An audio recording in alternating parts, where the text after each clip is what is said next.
हरे कृष्ण हरि बोल। तो सामने आसছে রাধা অষ্টমী আর আমি আজকে বৃন্দাকে রাধার মতো সাজাচ্ছি আর রাধা রানীর মহিমা বলবো কিছু।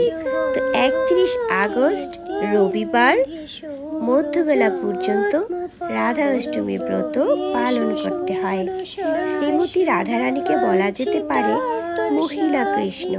শ্রীকৃষ্ণের মহিলা রূপ কল্পনা করা যায় তাহলে রাধা রানী কথা মনে পড়ে যায়, কারণ কৃষ্ণ আর রাধার কোনো পার্থক্য করাই যায় না। এক আত্মা দুটি দেহ, শুধু রস আস্বাদন করার জন্য, লীলা করার জন্য তারা দুটি দেহ ধারণ করে রয়েছেন। তাই তো রাধা কৃষ্ণ একই আসনে পূজিত হয়।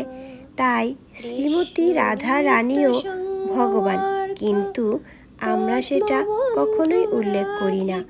আমরা তাকে শ্রীমতী রাধা রানী বলেই ডাকি। কৃষ্ণ বাঞ্ছা পূর্তি রূপ করে আরাধনা, অতএব রাধিকা নাম পুরাণে বাখানে। পুরাণে শ্রীমতী রাধা রানীর ব্যাখ্যা দেওয়া হয়েছে, তিনি প্রতিটা মুহূর্তে কৃষ্ণের বাঞ্ছা পূরণ করে। প্রতিনিয়ত তিনি কৃষ্ণ সেবায় তৎপর, আর তিনি ভগবান শ্রীকৃষ্ণের আরাধনায় সর্বোৎকৃষ্ট রূপ করেন। তাই তার নাম রাধিকা। আরাধনা থেকে রাধিকা। রাধা রানীর অপরিসীম গুরুত্ব। রাধা অষ্টমীর ব্রত গুরুত্ব অপরিসীম, অকল্পনীয়। প্রতিটি মানুষের কর্তব্য অত্যন্ত শ্রদ্ধার সঙ্গে রাধা অষ্টমী পালন করা।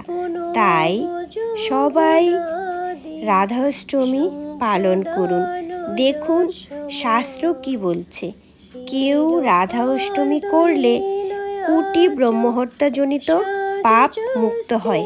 কেউ যদি একবার ব্রতটি পালন করে, হাজার একাদশী ব্রত পালন করলে যে ফল হয় তার থেকেও 100 গুণ ফল বেশি পাবে।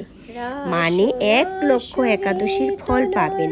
মাত্র একবার রাধা অষ্টমী করলে পর্বতের সমান সোনা দান করলে যে ফল পাওয়া যায় তার থেকে 100 গুণ ফল বেশি পাওয়া যায়। একবার ব্রত পালন করলে সহস্র কন্যা দানের ফল পাওয়া যায়। সমস্ত তীর্থ ভ্রমণের কল্যাণাদি লাভ করা যায়। তো কেমন করে করবেন রাধা অষ্টমী? দুপুরবেলা সুন্দর করে ভোগ দেবেন যা যা রাধা রানীর প্রিয়, যেমন রাধা বল্লভী, গাঠি কচু, এই সমস্ত আরও অনেক কিছু আছে। সুন্দর করে সিংহাসন সাজাবেন, পুরো বাড়ি লাইটিং করবেন। কেউ চাইলে আলপনাও করতে পারেন। আর আমার জন্য কৃপা রাখবেন। হরে কৃষ্ণ।